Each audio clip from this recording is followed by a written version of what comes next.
Assalamualaikum warahmatullahi wabarakatuh.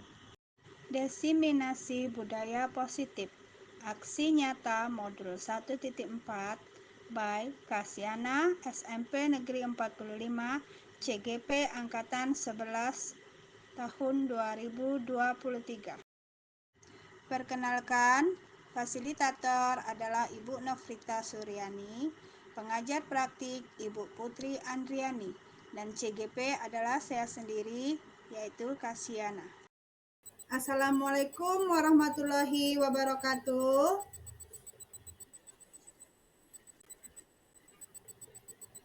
Selamat datang, saya doakan sehat selalu Bapak Ibu yang sempat hadir di ruang Zoom ini.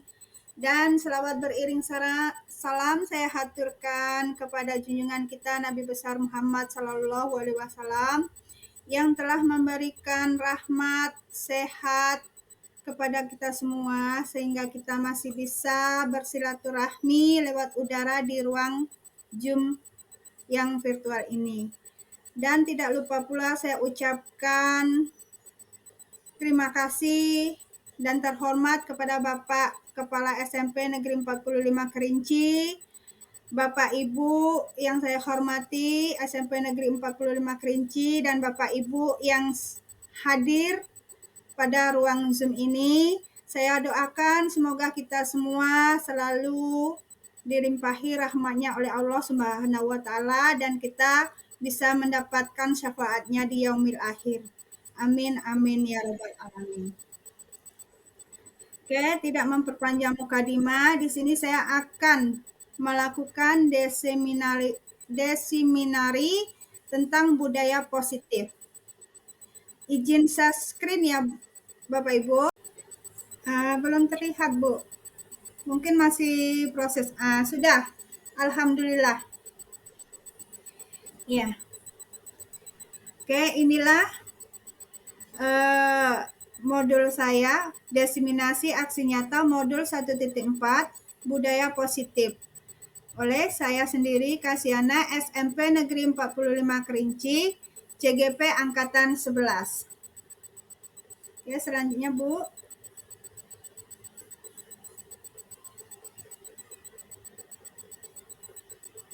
Oke, di sini saya memulainya dengan pertanyaan pemantik.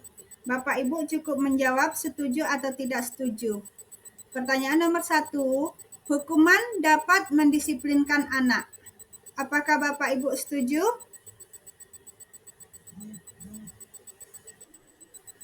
Oke, setuju. Yang kedua, memberi penghargaan dapat meningkatkan motivasi anak. Apakah Bapak Ibu setuju? Oke, sangat setuju. Oke, selanjutnya Bu Ina.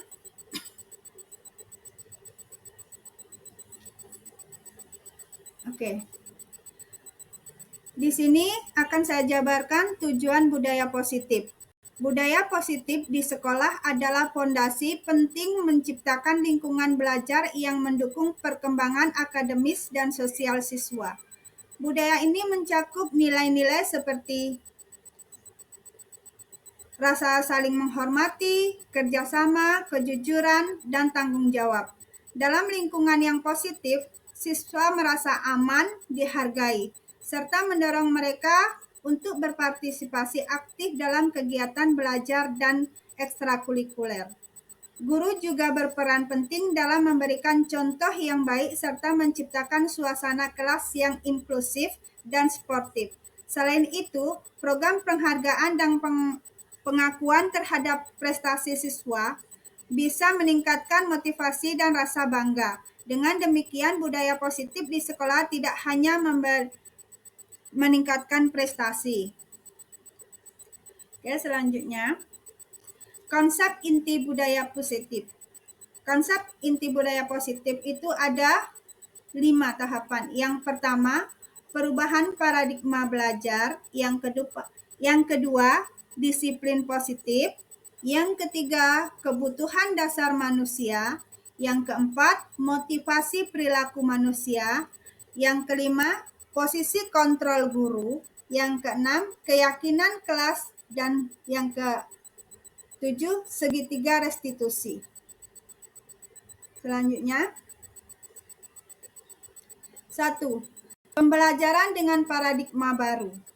Pembelajaran dengan paradigma baru merupakan pembelajaran yang dirancang berdasarkan berdiferensiasi, sehingga para peserta didik belajar sesuai dengan kebutuhannya berdasarkan tahap perkembangan sesuai psikologi modern untuk mewujudkan profil pelajar Pancasila. Dan ini ada elemen contoh profil pelajar Pancasila ya di sini. Kemudian selanjutnya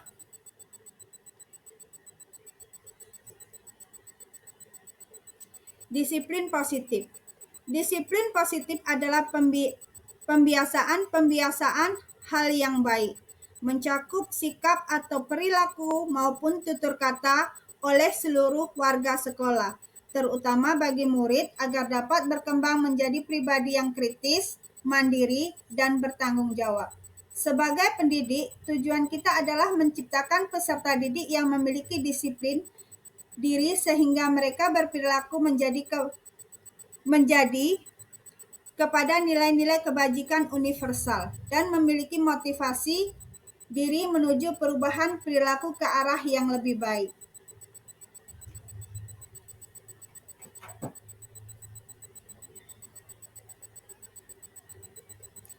Selanjutnya, kebutuhan dasar manusia. Kebutuhan dasar manusia merupakan sesuatu yang kita lakukan untuk mendapatkan apa yang kita inginkan. Seluruh tindakan yang kita lakukan memiliki tujuan. Semua usaha terbaik yang kita lakukan agar kebutuhan dasar kita terpenuhi dengan baik. Jadi, manusia itu mempunyai kebutuhan dasar untuk memenuhi kebutuhannya. Selanjutnya, ini ada 5 kebutuhan dasar manusia. Yang pertama, kebutuhan bertahan hidup. Kebutuhan bertahan hidup itu yaitu makan, pakaian, tempat tinggal, keamanan, dan kesehatan. Yang kedua, kasih sayang dan rasa ingin dihargai. Bisa diperbesar sedikit, Bu? Yaitu keinginan ingin diperlakukan kerjasama dan menjadi bagian dalam kelompok. Yang ketiga, penghargaan. Harga diri keinginan untuk dianggap menjadi pemimpin dan diterima, serta didengar. Selanjutnya, kebebasan. Mandiri memilih pilihan mencoba hal-hal baru, mampu mengendalikan arah dirinya. Kemudian yang kelima, kesenangan. Bermain, humor, antusias, dan tertawa. Jadi 5 kebutuhan dasar ini adalah kebutuhan yang dibutuhkan oleh manusia. Di sini akan saya jabarkan tentang kebutuhan manusia tersebut. Selanjutnya, Bu.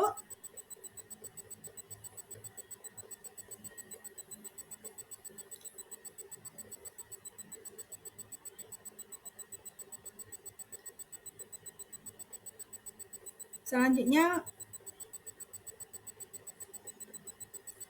ya, motivasi perilaku manusia.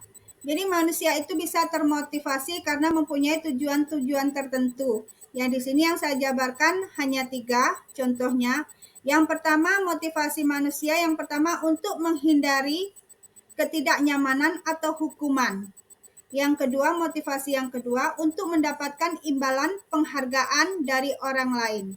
Dan yang ketiga, untuk menjadi orang yang mereka inginkan dan menghargai diri sendiri dengan nilai-nilai yang mereka percaya. Selanjutnya,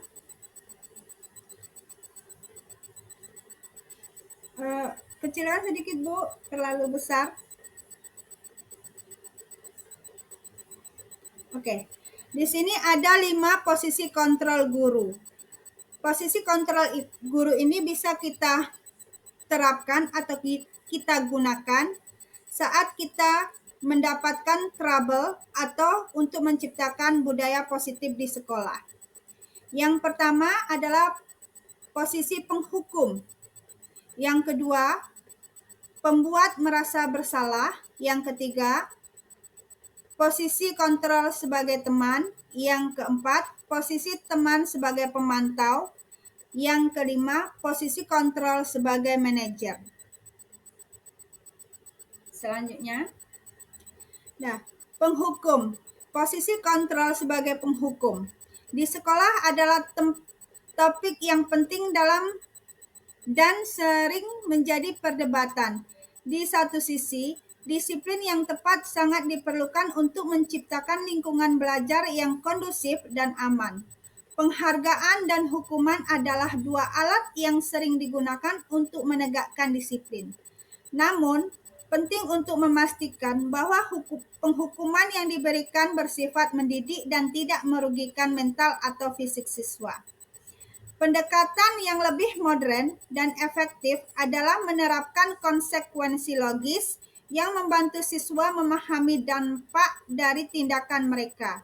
Selain itu, dukungan dari guru dan konselor sangat penting dalam membantu siswa belajar dari kesalahan mereka dan memperbaiki perilaku di masa depan.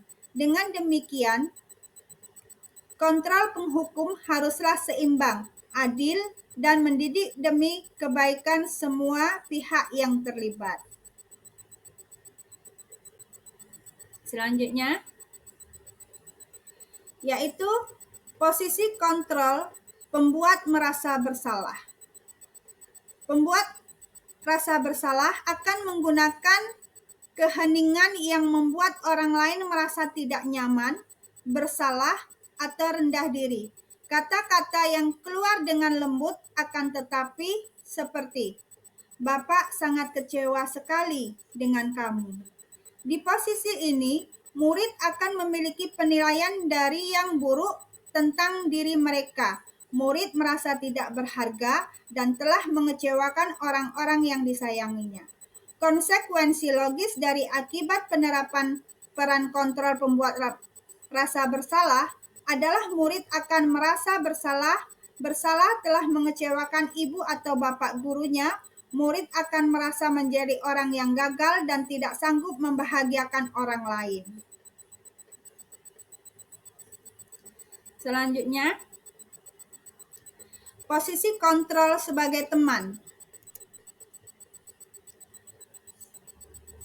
Teman tidak menyakiti murid, namun akan tetap berupaya mengontrol murid melalui pendekatan persuasif. Posisi teman pada guru bisa berdampak negatif ataupun berdampak positif. Yang berdampak positif di sini berupa hubungan baik yang terjalin antara guru dan murid.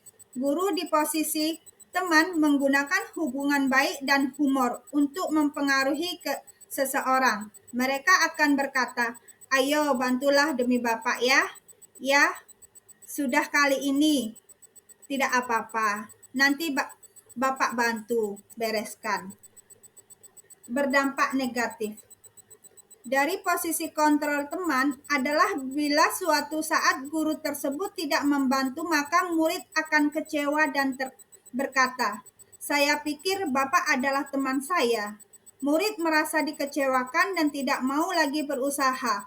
Hal lain yang mungkin timbul adalah murid akan bertindak untuk guru tertentu, tidak untuk guru lainnya. Murid akan tergantung pada guru tersebut. Selanjutnya, posisi kontrol sebagai pemantau. Memantau berarti mengawasi. Pada saat kita mengawasi, kita bertanggung jawab atas perilaku orang-orang yang kita awasi. Seseorang akan menjalankan posisi pemantau. Pertanyaan yang diajukan seseorang pemantau, peraturannya apa? Apa yang telah kamu lakukan? Sanksi atau konsekuensi apa?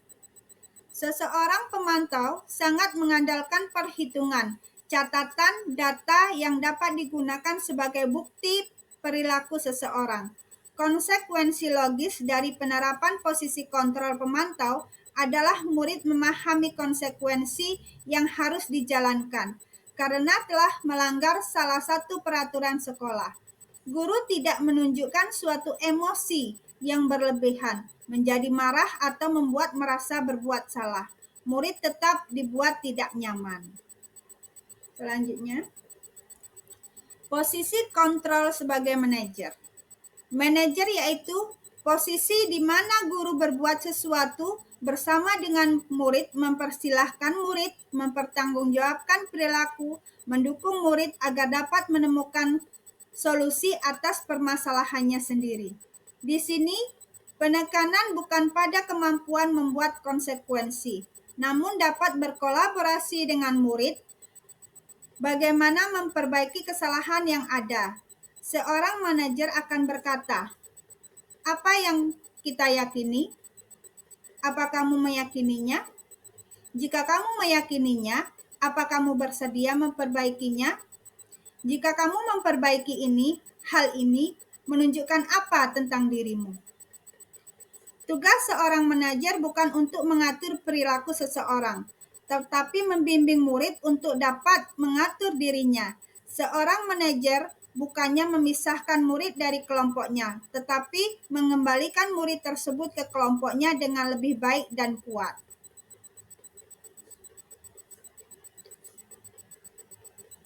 Selanjutnya adalah segitiga restitusi.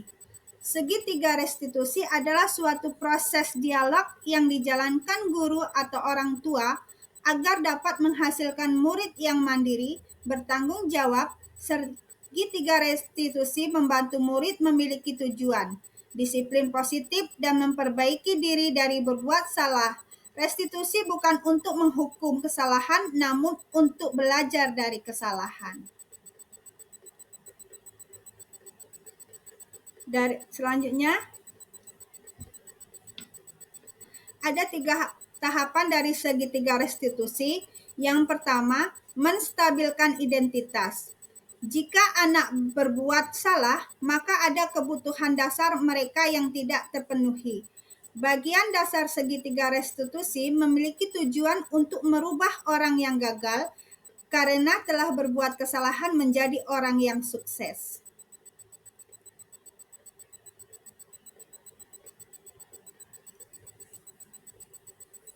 Kemudian memvalidasi tindakan yang salah. Teori kontrol, semua tindakan manusia baik atau buruk pasti memiliki maksud atau tujuan tertentu. Ketika kita menolak anak yang berbuat salah, dia akan tetap dalam masalah. Yang diperlakukan adalah kita memahami alasan melakukan hal tersebut, sehingga anak merasa dipahami. Jadi dari kita sudah mengenali masalah, kita harus tahu, bisa memahami apa masalah yang dialami anak tersebut. Kemudian selanjutnya menanyakan keyakinan.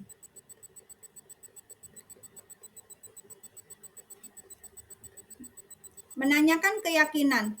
Penting menanyakan keyakinan tentang kehidupan ke depan yang dia inginkan. Ketika mereka sudah menemukan gambaran masa depan, guru dapat membantu mereka untuk tetap fokus pada gambarannya. Melalui segitiga restitusi, kita dapat mewujudkan mereka menjadi murid yang merdeka. Mereka mampu menyelesaikan masalah dengan motivasi internal dan bertanggung jawab terhadap pilihannya. Jadi segitiga restitusi itu kita menggunakan 3 tahapan. Yang pertama mengenali, yang kemudian memvalidasi, dan yang ketiga menanyakan keyakinan. Selanjutnya,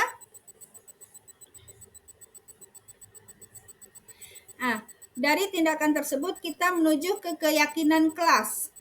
Keyakinan kelas merupakan kesepakatan kelas yang diyakini bersama guru dan murid dengan harapan dapat meningkatkan kedisiplinan murid. Jadi untuk menciptakan budaya positif di sekolah itu kita bisa memulainya dari membuat keyakinan kelas agar budaya positif itu dapat terjalankan maksudnya. Selanjutnya, inilah contoh keyakinan kelas yang sudah disepakati di kelas saya. Bisa diperbesar sedikit, Bu?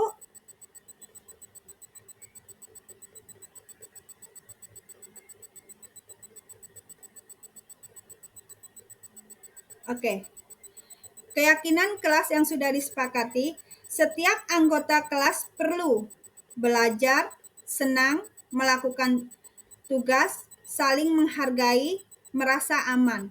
Jadi semua anggota kelas itu perlu melakukan hal tersebut. Selanjutnya, selalu bersikap positif, senantiasa mandiri, kemudian percaya dan menghormati orang lain serta barang milik orang lain. Selanjutnya, bertanggung jawab terhadap tugas. Oke? Sebentar, Bu. Kemudian, hormat. Kami menghormati bahwa sangat penting saling menghormati terhadap sesama orang lain dan barang orang lain. Kemudian bekerja. Kami menjalin hubungan kerjasama demi menjalin terciptanya suasana yang aman dan kondusif. Nah, selanjutnya, sekian dan terima kasih. Oke, Bu Ina, tolong kembali ke pertanyaan pemantik.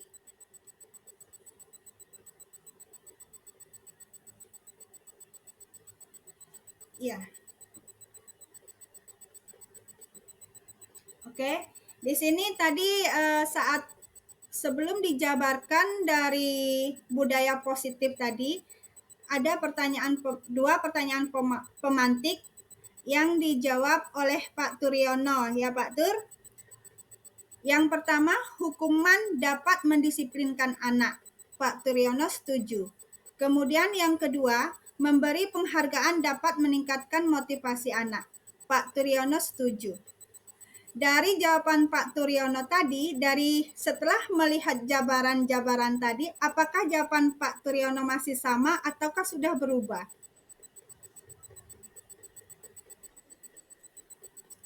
Berubah ya Pak ya?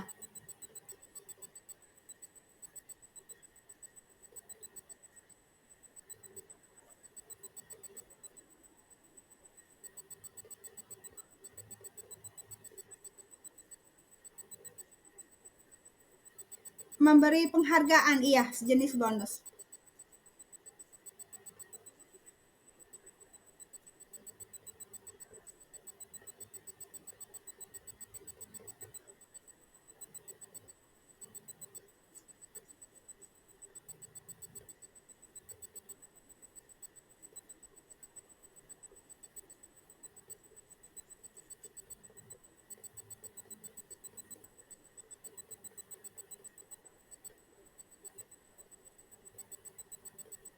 Oke, oke. Iya, mungkin Bapak Ibu ada yang mau menambahkan, silahkan Bapak Ibu agar diskusi kita hangat. Oke, Bapak Ibu, halo. Bagaimana untuk menghangatkan suasana kalau kita melakukan ice breaking dulu? Oke, Bu Tiara. Oke, silakan Bu Tiara.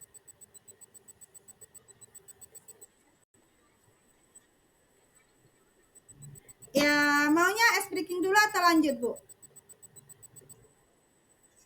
Oke, ice breaking. Oke. Ya, ice breaking kita yang sudah biasa saja lah ya, Bu ya, yang tidak terlalu rumit. Oke. Oke. Ice breakingnya kita pakai Marina saja ya, Bu ya.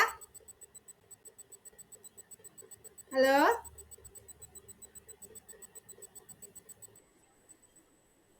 Iya, Marina. Oke, ketika Marina, kita memegang diri kita ya. Marina, nampak Bu? Oke, Marina menari, menari ya Bu ya. Menari di sini.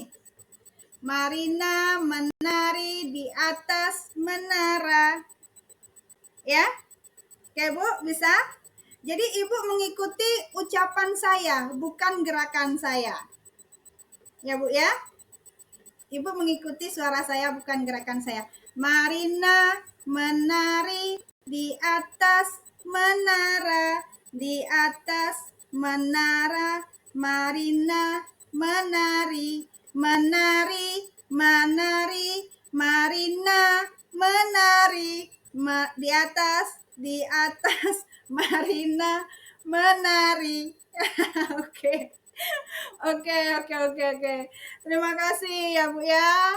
Oke, terima kasih. Oke, sekarang kita lanjut. Sudah hangat suasananya, Bapak Ibu? Oke, kalau sudah hangat kita sambut lagi. Oke, silakan Bu Tiara menambahkannya.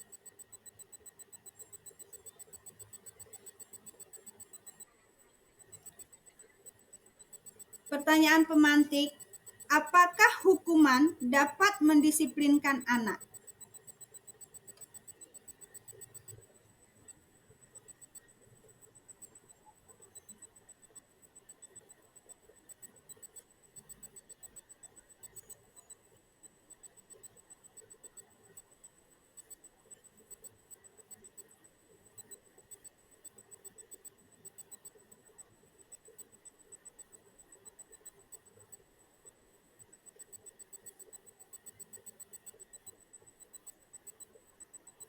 Penghargaan.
Oke, waalaikumsalam warahmatullahi wabarakatuh. Ya, terima kasih ya Bu Tiara.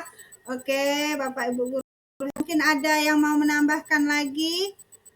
Bu Rizka, Pak Lipip, Bu Ina, mungkin Bu Ina mau menambahkan, Bu Ina? Halo Bu Ina. Oke, ya. Terima kasih lah.